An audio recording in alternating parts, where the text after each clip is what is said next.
हम बात कर रहे हैं भारत और चीन के संबंधों की। विदेश मंत्री डॉक्टर एस जयशंकर इस वक्त बीजिंग में है। यहां उन्होंने चीन के विदेश मंत्री वांग यी के बाद चीन के राष्ट्रपति शी जिनपिंग के साथ भी मुलाकात की है, लेकिन इससे पहले उनकी चीन के उपराष्ट्रपति हांग येंग से भी मुलाकात हुई। और इस मुलाकात को लेकर कांग्रेस पार्टी ने चीन के रवैये को लेकर नरेंद्र मोदी सरकार से कई प्रश्न पूछे हैं।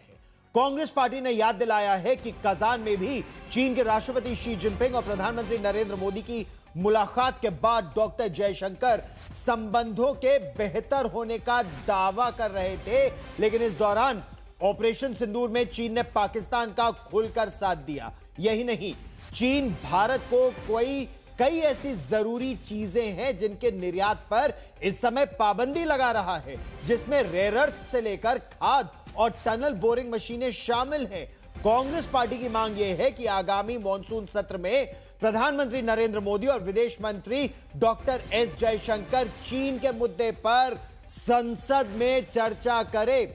दरअसल बीजिंग में इस समय शंघाई कोऑपरेशन ऑर्गेनाइजेशन यानी एससीओ के विदेश मंत्रियों की बैठक चल रही है।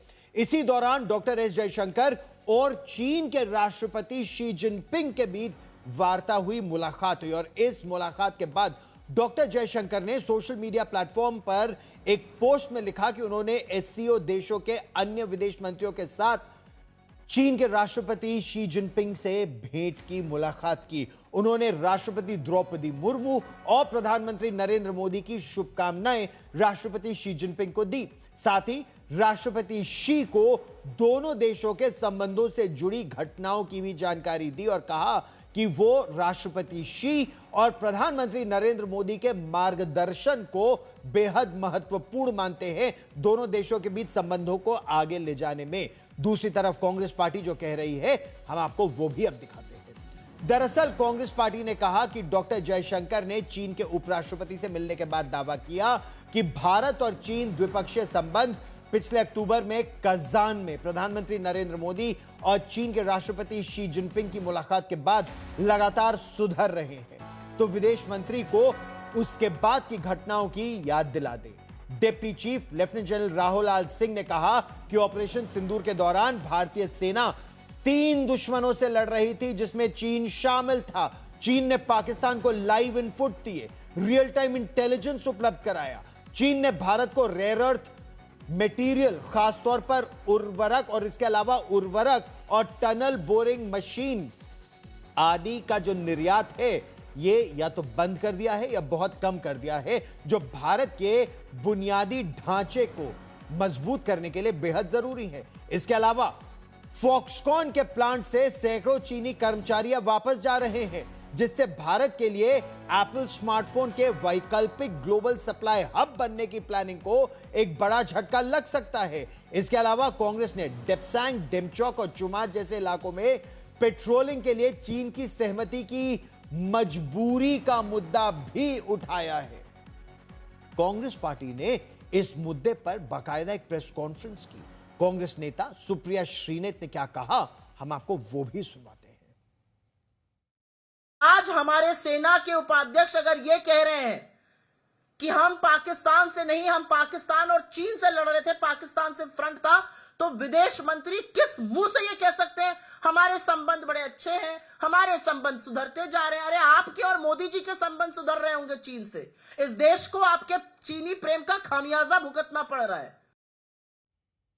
अच्छा, इस सुप्रिया श्रीनेत आर्मी का जो जिक्र कर रही हैं, आर्मी के deputy chief lieutenant general Rahul R Singh का, तो उन्होंने ऑपरेशन सिंदूर के दौरान चीन किस तरह पाकिस्तान की मदद कर रहा था, और केवल चीन ही नहीं, चीन, तुर्की और पाकिस्तान, इसको लेकर उन्होंने क्या कहा, चीन कैसे रियल टाइम इंटेलिजेंस इनपुट्स दे रहा था, किस तरह चीन के सैन्य साजो सामान पाकिस्तान को लगातार मिल रहे थे, जिसमें PL-15 A2A long range missile शामिल है, JF-17 तो पाकिस्तान बना रहा है, J-10C लड़ाकू विमान, उसके बाद हॉन्की HQ-9 और HQ-16 एयर डिफेंस सिस्टम और रेडार्स उनके पास शामिल हैं। कैसे प्रशिक्षण दे रहा था तुर्की, ड्रोन की सप्लाई कैसे, जो लंबी दूरी तक मार करने वाले या टोह लेने वाले ड्रोन चीन ने पाकिस्तान को दिए। सुनिए। One border, two adversaries. So we saw Pakistan one side, but adversaries were two, and if I would say actually four or three actually. So Pakistan was the front face. We had China providing all possible support, and it's no surprise because if you were to look at statistics, in the last 5 years, 81% of the military hardware that Pakistan is getting is all Chinese, 81% of that. Again, Turkey also played a very important role in providing the type of support that was there. Bayraktar, of course, he's been giving from before. We saw numerous other drones also coming in, landing in the face of war, during the war, along with trained sort of individuals who were there. और प्रणय उपाध्याय मेरे सहयोगी ताजा जानकारी के साथ हमारे साथ जुड़ रहे हैं। प्रणय, एक तरफ चीन के राष्ट्रपति से मुलाकात, चलिए वो सभी एससीओ देशों के विदेश मंत्रियों की मुलाकात हुई, लेकिन भारत और चीन के संबंधों पर जो विदेश मंत्री ने कहा और कांग्रेस का जो पलटवार है कूटनीतिक तकाजे को देकर, क्या डॉक्टर जयशंकर रिश्तों की सुधार की जो बात कर रहे हैं वो असल में जमीनी स्थिति पर हो रहा है? खासतौर पर जब भारत यह कह रहा है कि जब तक बॉर्डर्स शांत नहीं हो सकते रिश्ते आगे नहीं बढ़ सकते, इस समय वो रिश्ते किस दिशा में जा रहे हैं? बिल्कुल महत्वपूर्ण सवाल है गौरव आपका, और इसको एक एक करके ब्रेक डाउन करते हैं। पहली बात तो हम सुधार शब्द के ऊपर आते हैं। सुधार एक तुलनात्मक अभिव्यक्ति है, यानी पहले की तुलना में हम कहां पर खड़े हैं उसके आधार पर तय होगा कि क्या हम सुधार की तरफ जा रहे हैं या चीजें और बिगड़ रही हैं, हम बेकार होने की तरफ जा रहे हैं। अगर हम सुधार की बात करें तो ये फैक्ट अपने आप में कि बीते 5 साल के दौरान ये पहला मौका था, यानी गलवान जो जून 2020 के अंदर 15 जून को जो गलवान की घटना हुई थी उसके बाद ये पहला मौका था जब भारत के विदेश मंत्री चीन की जमीन के ऊपर हैं, और वो भी बायलैटरल स्टैंड अलोन विजिट के लिए नहीं है। शंघाई सहयोग संगठन की जो बैठक हो रही है विदेश मंत्रियों की, उसकी बैठक में शरीक होने के लिए वहां पर पहुंचे। लेकिन अगर आप देखें तो देप्सांग और ईस्टर्न लद्दाख के सेक्टर के अंदर जिस तरीके से डिसएंगेजमेंट हुआ है, जिस तरीके से उसको इंश्योर किया गया है, काफी लंबे समय के बाद डिसएंगेजमेंट हुआ, उसके बाद फिर भारत और चीन के दोनों नेताओं की मुलाकात कजान के अंदर हुई, और उसके बाद धीरे धीरे चरणबद्ध प्रक्रिया से उसे ठीक करने की कोशिश हो रही है। ये बात बिल्कुल सही है कि भारतीय जनमानस के अंदर यह सवाल बिल्कुल लाजमी तौर पर उठता है कि ऑपरेशन सिंदूर के दौरान चीन की जो भूमिका रही, जिस तरीके से चीन पाकिस्तान को न केवल मदद देता रहा है,